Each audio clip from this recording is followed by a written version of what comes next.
Bizarre Activity is pretty good. Now, I know that most people enjoy this series, and that's for good reason. It mixes multiple different genres into a really compelling and interesting narrative with some great character work to go with it. Even if it's not really your thing, you've probably seen sequences of it floating around the internet, or you've seen a meme or two. Season 1 broke records on launch, and it's since become one of the biggest franchises in the modern era of entertainment. And it's still Netflix's most popular series. 4 current seasons, multiple books, a couple of video games, a West End and Broadway production, merchandise literally everywhere, a really expensive Lego set, and also whatever the fuck this is.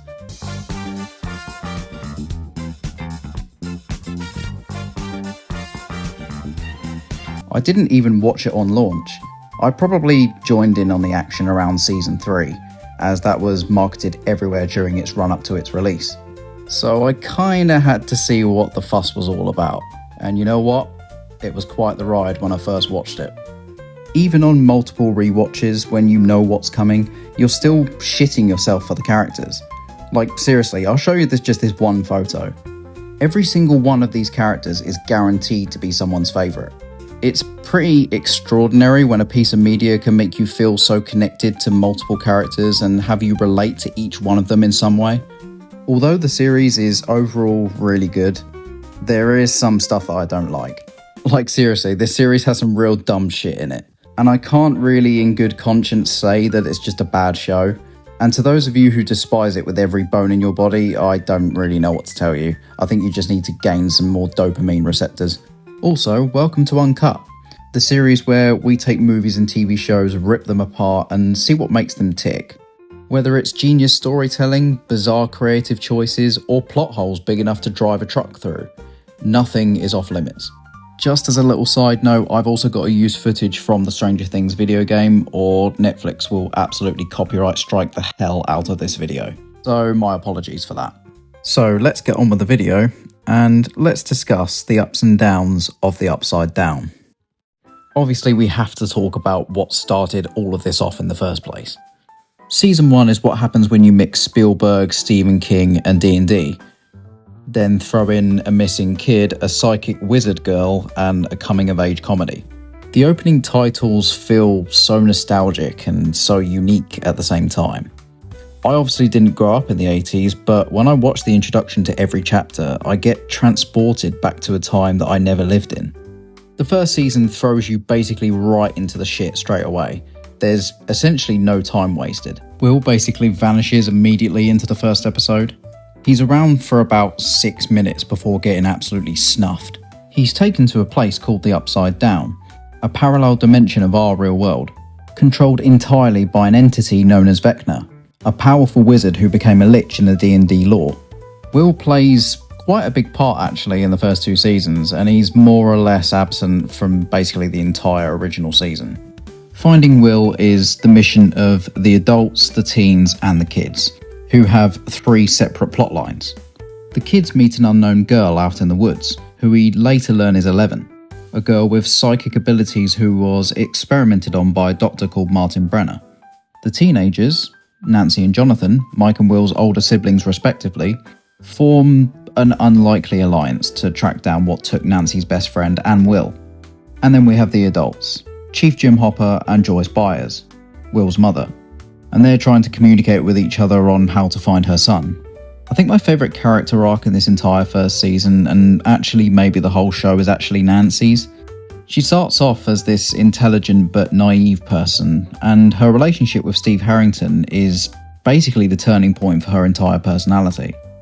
She becomes a party girl, starts hanging around with the popular students, but she kinda still has a bit of a soft spot for Jonathan, Will's older brother, who's basically a social outcast. After her friend Barbara is lost to the Upside Down, she has other focuses at play and drops the act to try and figure out what happened to Barbara, and does it all with Jonathan. She kind of figures out that maybe there is actually some mystical connection to another dimension pretty quickly. I think Jonathan and Nancy have more chemistry together and have way more in common than her and Steve. I mean, Natalie Dyer and Charlie Heaton are actually dating in real life, so it does kind of make sense from an acting perspective. At first, I think we all didn't really like Steve. He was written to be this egomaniacal douchebag and a popular womanizer. Joe Keery, I felt, had a way of delivering his lines like he was about to fall asleep. Like seriously, he mumbles so much in the earlier seasons. But boy, did my opinion change on Steve later. All of these actors are clearly very comfortable working together, and it really does show in their performances. The kids aren't really doing bad jobs either.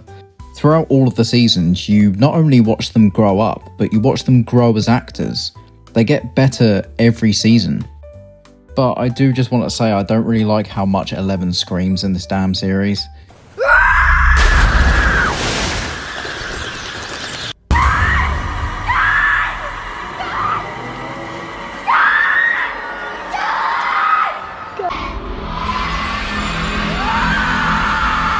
Now, I'm probably going to anger some people here, but the whole Dr. Brenner lab subplot, I could give less of a shit about.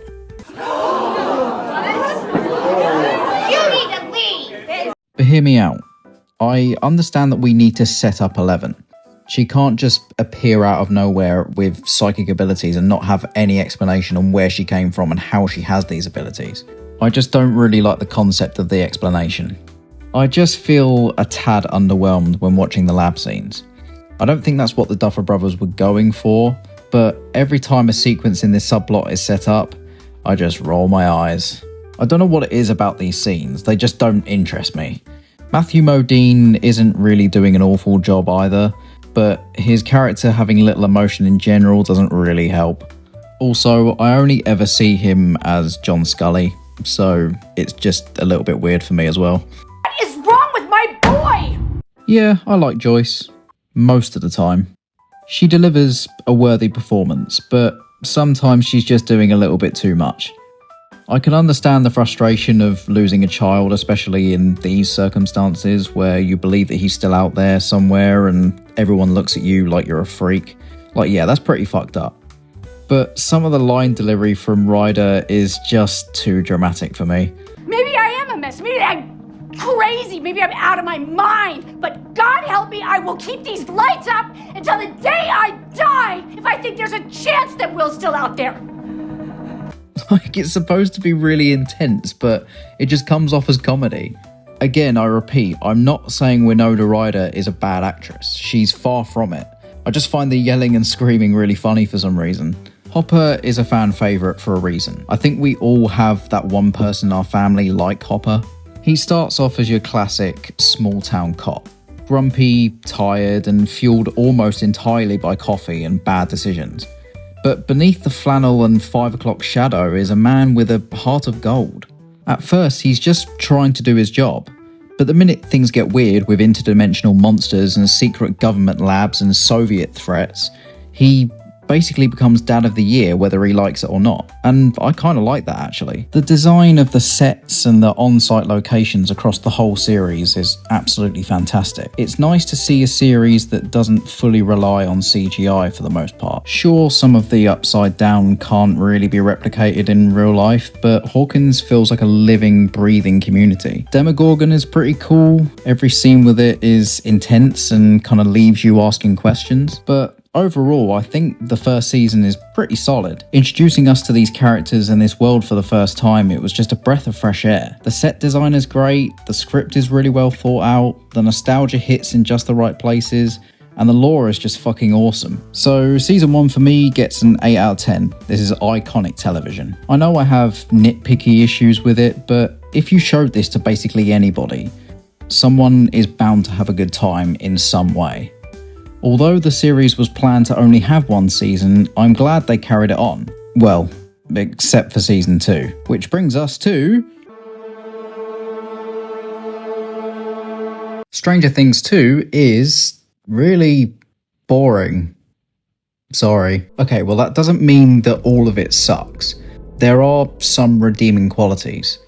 But the second season is like ordering a second helping of your favourite meal, only to realise that it doesn't quite hit the same.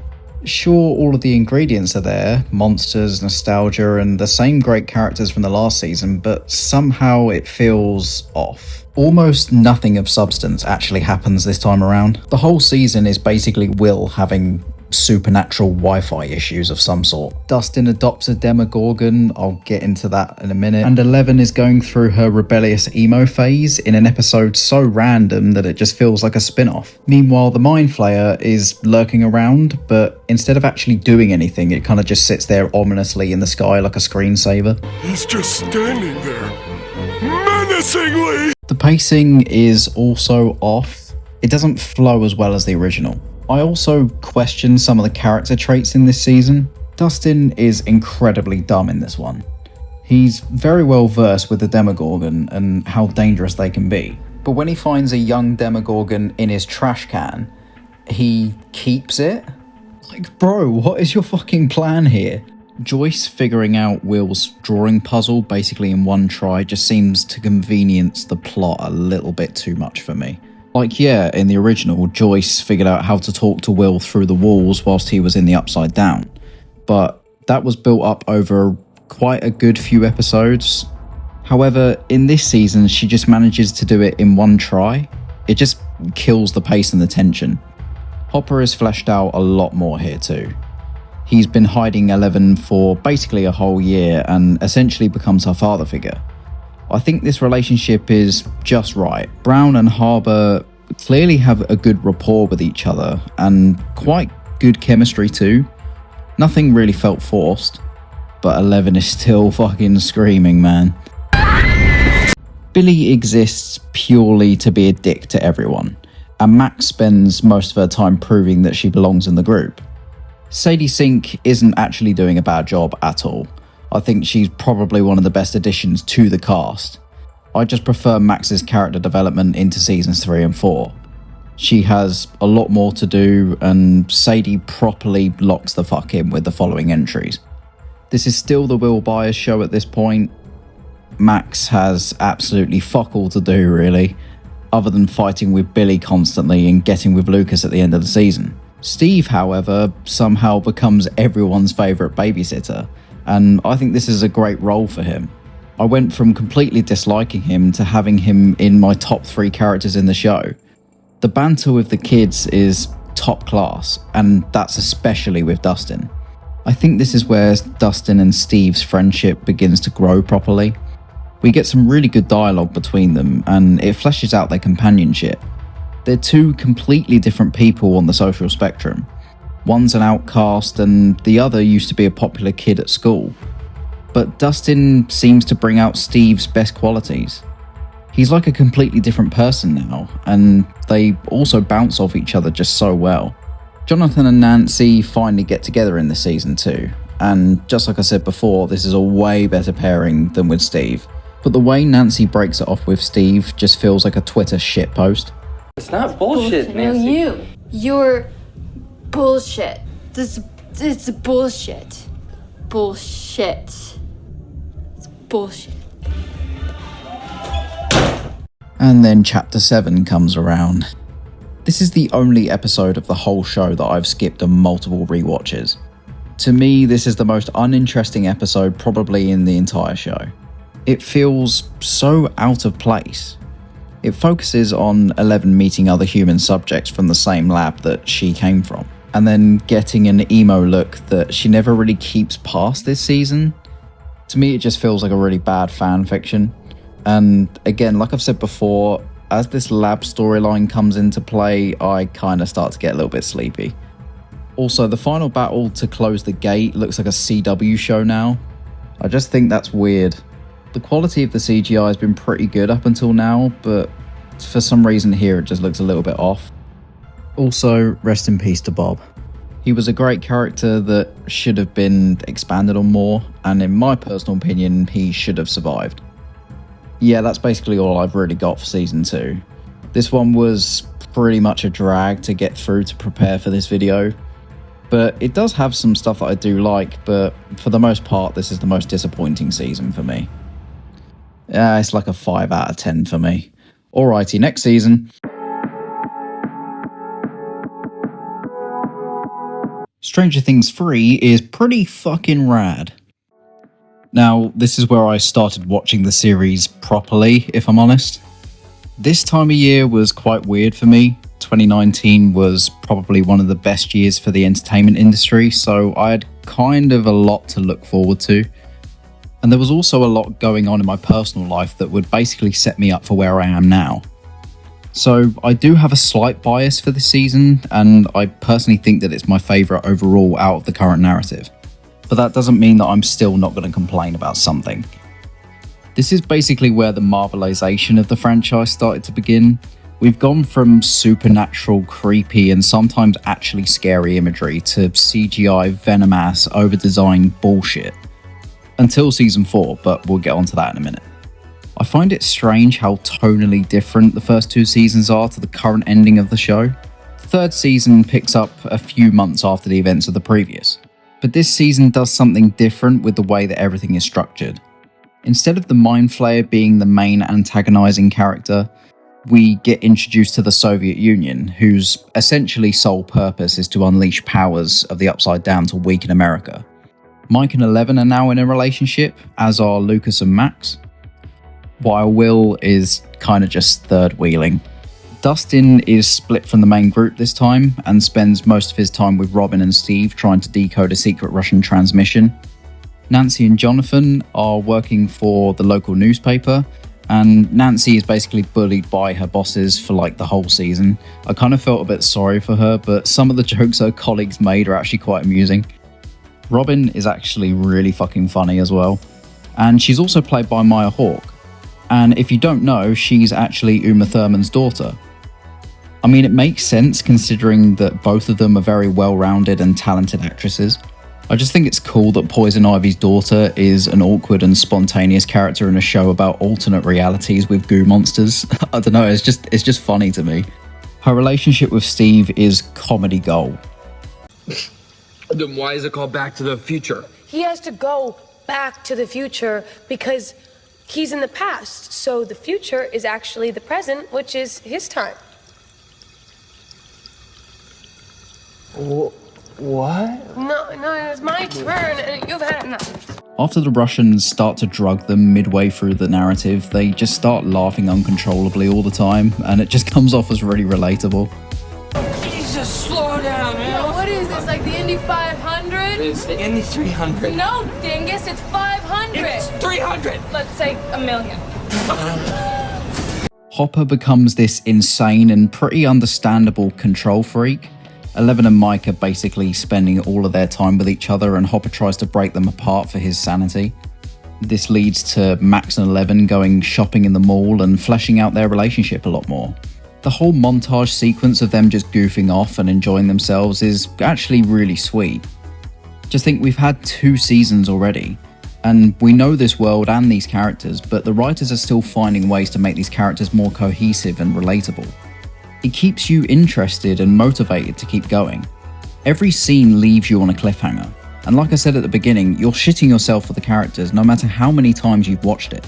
Billy is basically the main host for the Mind Flayer in this season, and this is probably the best we get from him.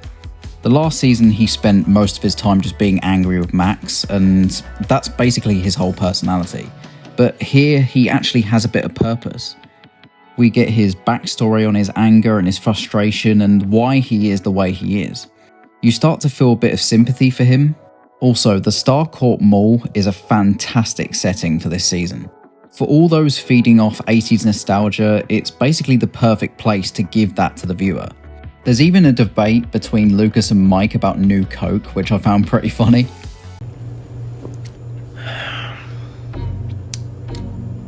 Sweeter, bolder, better.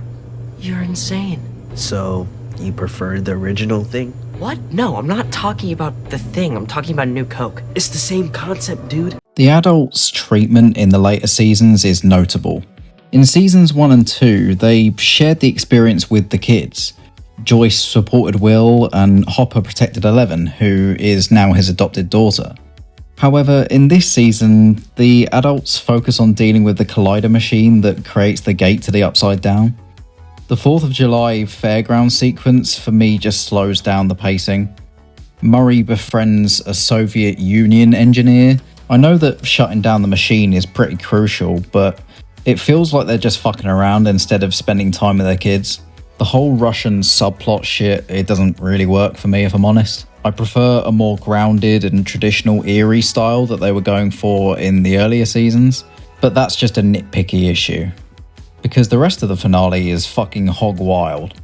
We get the main kids fighting off the Mind Flayer with fireworks, Billy sacrificing himself as an attempt at redemption, Joyce proving that turning things off and on again actually can save the world, Hopper losing his temper as well as his life temporarily, and we also get this banger of a tune.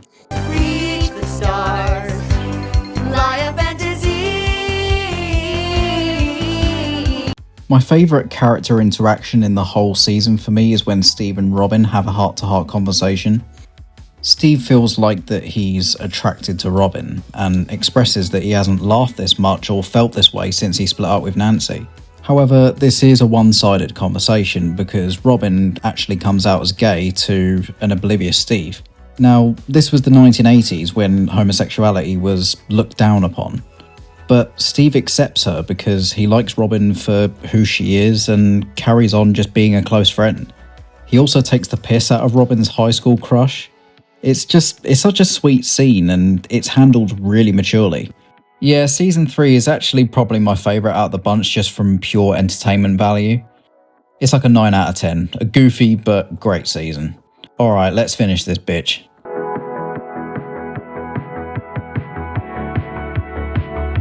Stranger Things 4 is pretty fucking good. Now, this on paper is the best season. It has the best acting, the best storytelling, the best atmosphere, and probably the best character development throughout the entire show. It also, in my opinion, has the best sequence in the entire franchise. However, I am a little concerned about some of the decisions that were made by the showrunners. There are now way too many characters in the show, which makes it harder to develop the arcs for the new ones. Max is carrying this season, it's very obvious. She feels guilty after Billy's death in the previous season. It's implied that her mother has become an alcoholic and she feels like this broken version of her that is basically the be-all and end-all. She shuts out Lucas, her grades are falling away, and she's just on the brink of having a meltdown. You really feel for her in ways that you haven't with this character before. She's not just a side character anymore. The buyers are basically completely forgotten about at this point. The showrunners clearly couldn't find much to do with Will or Jonathan. Will spends most of his time in the background being there for Eleven while she's getting bullied at school and fighting with his own sexuality. Like seriously, this kid has been literally possessed by an entity from another dimension, and he was basically the reason why this whole narrative started in the first place. Now he's just an extra person in the background, it just feels a little bit strange. Jonathan is now just a stoner, and he has his best friend called Argyle, and their scene at the dinner table is just fucking hilarious. What? What's going on? Your mom's going to Alaska. You're going to Alaska? Jonathan was basically Nancy's sidekick in the last season, but here he's basically forced away from his mother as well as his girlfriend. What I do like is who our characters end up spending most time with. Jonathan is put with Mike, Will, Argyle, and eventually Eleven. Dustin is left with the main group, Nancy, Steve, Robin, and Eddie, more on him in a second. And Lucas starts hanging around with the popular jocks, who essentially have a vendetta against Eddie. They think that he is the one who killed Chrissy at the beginning of the first episode. Chrissy spends most of her time seeing creepy visions from the Upside Down to which Vecna is forcing her to see, and he eventually takes her life in Eddie's caravan after going to him to buy drugs. Eddie is probably the best character added here. Everyone has a soft spot for him, including me.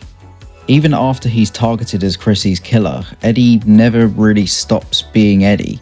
He's still witty, lovable, humorous, and his sacrifice at the end is very well acted and very real. Eddie's D&D Hellfire Club is basically considered by the students and the Hawkins media as a ritualistic cult made to seduce its members to a gruesome death, when we as the viewer know that that's actually not the case. It adds a hell of a lot of stakes to the narrative, and when Jason is around, you just want to punch him in the face because he just refuses to listen to those trying to convince him otherwise. Nancy and Robin are put with each other throughout most of the narrative and eventually actually become good friends. They find supporting evidence that an inmate at a mental institution, Victor Creel, could have some links to the Upside Down. And we get some exposition from him that explains that Vecna is actually Victor's son, Henry, who was troubled but also powerful throughout his preteens. Henry was also Dr. Brenner's very first experiment, simply nicknamed 1. He was sent to the Upside Down by 11, therefore creating Vecna and the Mind Flayer. It's revealed that Vecna has actually been the main antagonist behind everything all along. Also, Robert Englund is also in this season as Victor's role. I think that's pretty fucking cool. I just like that Freddy Krueger is the father of a psychic dark wizard from another dimension. It just sounds like fan fiction, but it's actually fucking true. Also, the Dear Billy episode is probably one of the best episodes in the entire series. Sadie Sink's monologue while sitting at Billy's grave is so well acted and performed, and we get a sequence of Vecna chasing Max, which I think is probably the best scene in the entire franchise. After multiple murders from Vecna, our main characters discover that there is actually a way to beat him, using Max as the bait, Dustin and Eddie as decoys, and the rest of our team are to storm Victor Creel's house to confront and destroy Vecna. 11 piggybacks from a pizza dough freezer? What? And her job is to basically protect Max from another state using her powers. The Dr. Brenner lab storyline finally comes to an end. After 11 loses her powers in the previous season, Brenner puts her under some really intense tests to gain her abilities back, and he eventually gets found out by the military, who snipe him straight through the chest. And at that moment, I released a sigh of relief, because like I said before, this subplot really didn't work for me. In my opinion, this season doesn't really handle the adults very well. Their part of the narrative is basically just for comic relief. We have meme-worthy Russian accents and one-liners. I'm the one. Son of a bitch. Murray acting like a jackass. My fingers are like arrows. Yeah! My arms like iron. Yeah! My feet like spears.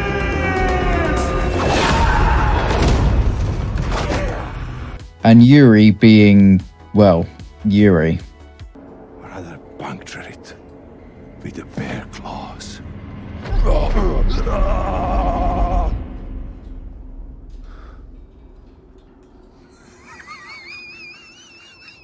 While the kids are literally fighting with the spawn of Satan, the adults are just fucking around.